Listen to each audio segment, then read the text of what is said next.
آج وہ لوگ جنہیں امریکہ گاڑیوں کی چابیاں دینے ادھر خیبر پختونخوا میں آیا ہے، جن سے چھپ چھپ کر سفیروں سے میں نے تو 3 ماہ پہلے کہا تھا کہ یہ ایبسلوٹلی ناٹ، اور جناب ہم نہیں مانتے، یہ سارا کچھ جھوٹ ہے. یہ تو راتوں رات امبیسی کے چکر لگا رہے ہیں کہ جناب ہمیں تھوڑا سی بات جھوٹ بولنے دے، ہمیں کچھ کہیے گا نہیں، ہم نے قوم کو بے وقوف بنانا ہے.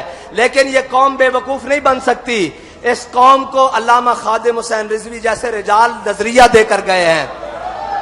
مکافات عمل دیکھیں، وہ جو پچھلے سال اسی 14 اگست والے دن ہمارے لوگوں پر تم نے پرچے کاٹے تھے اور ان کو جیلوں میں بند کیا تھا، نہ ہمیں اس کا افسوس ہے اور ہمیں نہ اس پر زیادہ فخر ہے. ہمیں ان شہیدوں کے خون پر فخر ہے کہ ان کے خون کی برکت سے آج ہم پھر فیض آباد جا رہے ہیں کل، اور انشاءاللہ وہاں جا کر بتائیں گے کہ ہم وہ نہیں جو قربانیاں دینے سے پیچھے ہٹ گئے، اور ہم وہ بھی نہیں جو گھروں میں جا کر قربانیاں دینے کے بعد سو گئے. ہم وہ ہیں جو کل بھی میدان میں لبیک یا رسول اللہ کا پرچم لے کر کھڑے تھے اور تاجدار ختم نبوت کا نعرہ لگانے کے لیے کل بھی فیض آباد انشاءاللہ جا رہے ہیں. اور یاد رکھنا، بابا جی ایک جملہ کہتے تھے، سدا بادشاہی میرے رب کی ہے. ہمیں اس پر کوئی اکڑ پن نہیں ہے، فخر نہیں ہے کہ جناب ہم جا رہے ہیں. ہمیں اس پر فخر ضرور ہے کہ ہمارے کسی شہید نے پیٹھ کے اوپر گولی نہیں کھائی، سینے کے اوپر کھائی ہے.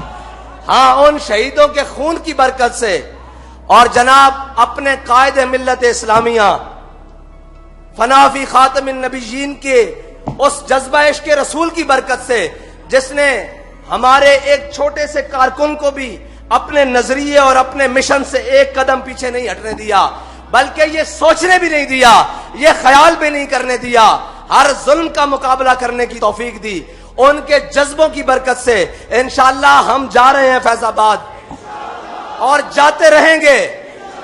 اور بابا جی فرماتے تھے کہ امریکہ ان سے ڈرتا ہے جن کے بارے میں اقبال کر کے گیا ہے کہ یہ فاقہ کش جو موت سے ڈرتا نہیں، ذرا روح محمد اس کے بطن سے نکال دو.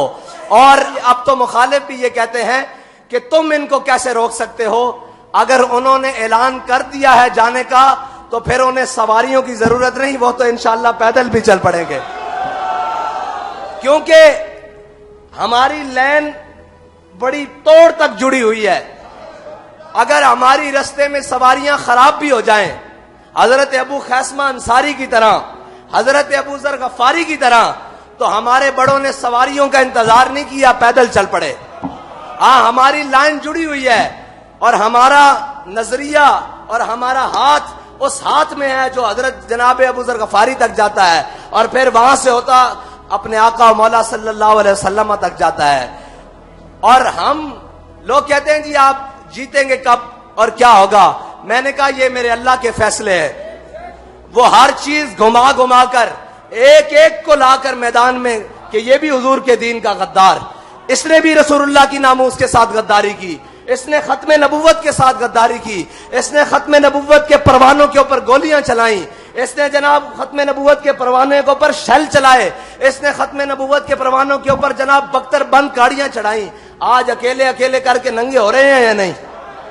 ہم رہے یا نہ رہیں، لیکن انشاءاللہ حضور کا دین تخت پر آئے گا اور اللہ تعالیٰ اپنی حکمتوں سے اس دین کو غالب لائے گا. اگر ہم اخلاص کے ساتھ چلتے رہے تو اللہ تعالیٰ اس کام کے لیے ہمیں منتخب کرے گا. اگر ہمارے دل میں کوئی دوسری بات آ گئی تو پھر اللہ تعالیٰ فرماتا ہے کہ اگر تم پھر گئے تو ہم کوئی اور قوم لے آئیں گے اور تمہاری جگہ کوئی اور لوگوں کو لے آئیں گے. اسی لیے حضرت ابو دردار روئے تھے کہ آج اللہ تعالیٰ نے ہمیں وقت دیا ہے، ہمیں رونا چاہیے، یا اللہ ہمیں اس ذلت سے بچائیں کہ ہماری جگہ تو ہمیں تو مسترد کر کے کوئی اور لوگوں کو لے آئے. اگر تو نے اپنے حبیب کے دین کا جھنڈا ہمیں دیا ہے تو پھر تا قیامت ہمیں اسے اٹھانے کی توفیق بھی عطا فرمانا. اور اگر تو نے لبیک یا رسول اللہ کا نعرہ لگانے کی ہمیں توفیق دی ہے تو پھر تا قیامت اور قبر حشر میں بھی ہمیں یہ نعرہ لگانے کی توفیق عطا فرمانا. اور کسی ملامت کرنے والے کی ملامت سے، کسی ڈرانے والے کے ڈر سے ہمیں محفوظ فرمانا. ہمیں اپنا اور اپنے حبیب کا ڈر عطا فرمانا.